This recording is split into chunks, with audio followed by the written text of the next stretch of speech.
자, 계시에서 자, 이게 어떤 질문이 있었냐면 이것도 마찬가지로 영 분별의 은사에 해당이 되겠죠. 자, 계시 질문이 뭐였냐면 10계명에 보면 살인하지 말라잖아요. 근데 하나님이 아브라함에게 네 아들 이삭을 죽여서 제단의 제물로 바쳐라 그랬어요. 그러면 성경이 안 맞다는 거예요. 여기 살인하지 말라 그랬는데 네 아들을 이삭을 죽여서 제물로 드리라는 거예요. 그러면 이게 사탄의 계시인지 아닌지 아브라함은 어떻게 분별하냐 이런 질문이 있었어요. 여러분 이거 분별해야 되죠. 자, 네. 여러분 우리가 계시를 받으면 분별해야 될 거 아니에요. 이게 예수님 계신 진짜 하나님의 음성이 이삭을 제물로 바쳐라 이게 하나님의 음성인지 아니면 사탄이 나를 속이려고 하는 사탄의 음성인지 이거 분별 어떻게 할까요? 자, 보통 사람은 하나님 계시와 사탄 계시를 분별할 수 있어요? 없어요. 분별 못해요. 이거 분별 못합니다. 자, 중요한 게 있어요. 계시에서 하나님의 음성을 직접 듣는 계시가 있죠. 그리고 네. 성경을 읽고 성경 말씀 계시를 받는 게 있어요. 그리고 보낸 자 예수님 통해서 예수님 말씀을 듣는 게 계시예요. 그리고 만물을 통해서 보는 것도 계시고 꿈으로 보는 것도 계시고 이게 다 계시인데 자, 중요한 게 여기서 중요한 얘기 해드릴게요. 음성 계시 있죠. 하나님의 음성 계시.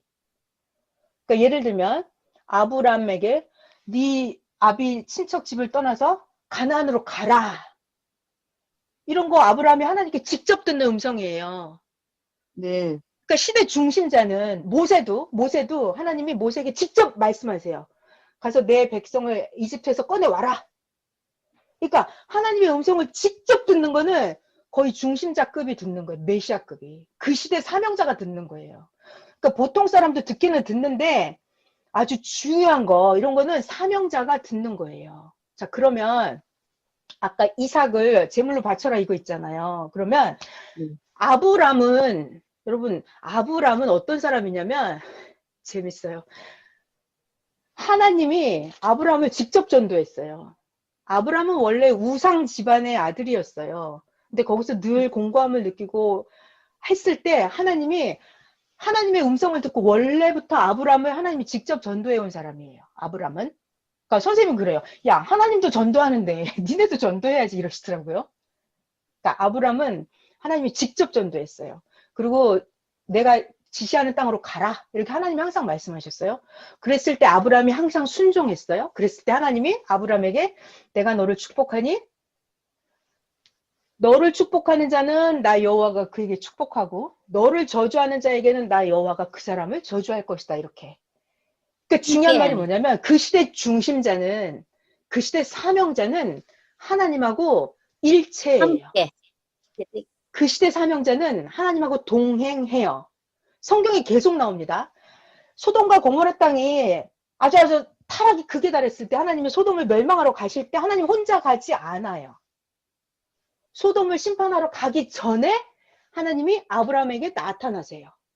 아브라함아, 내가 소돔을 심판하러 갈 거다. 이때 아브라함이 어떡하냐? 하나님, 의인을 악인하고 같이 죽게 하면 하나님 그건 공정하지 않잖아요. 하나님 만약에 소돔성에 50명만 의인이 있으면 살려주세요. 이렇게 중심자가 그 시대 백성을 위해서 하나님께 간구해요. 그럼 하나님이 좋아. 50명 있으면 살려주지. 이러신단 말이에요. 근데 아브라함은 그것도 마음에 안 40명이면요? 30명이면요? 20명, 10명 이렇게 하죠. 그러니까 10명까지 하나님이 봐주겠다고 해요. 그런데 소돔 고모라 가보니까 10명이 없어서 그 소돔은 멸망당한단 말이에요. 그러니까 제가 하고 싶은 얘기는 하나님이 아브람에게는 어떻게 했다? 땅에 일을 행하실 때 의논을 하세요, 같이. 그러니까 아브라함은 하나님의 음성을 직접 듣는 자예요. 땅에 소돔 고모라를 심판하려고 할 때 하나님이 아브라함하고 의논을 하는 그런 상대체라고요. 그런 상대체가 이삭을 제물로 바쳐라 했을 때 이게 하나님의 음성인지 아닌지 분간을 못할까요? 해요. 시대 중심자는 하나님의 음성을 분별을 합니다. 분별을 합니다. 그렇지만 보통 사람은요, 분별 못해요. 그래서 보통 사람은 분별하려면 어떻게 해야 돼요? 반드시 사명자한테 물어봐야 돼요. 이게 답이에요. 그 선생님이 그러시잖아요. 나한테 물어봐. 내가 답을 전부 다 줄게 이러시잖아요. 그 선생님이 너무너무 우리를 걱정하시고 너무너무 염려하시는 거예요. 우리가 행여나 또 분별 못하는 게 있을까? 다 나한테 물어보라는 거예요. 자, 잘 봐봐요. 중심자는 영을 확실하게 분별을 해요. 확실하게 중심자만 확실하게 분별을 합니다. 예를 들어서 제가 성경을 또 하나 설명 더 해드릴게요. 예수님이 이 시대 백성들이 하도 안 믿으니까 예수님이 이제 아셨어요. 내가 십자가를 질 수밖에 없겠다는 걸 아셨어요. 그리고 제자들에게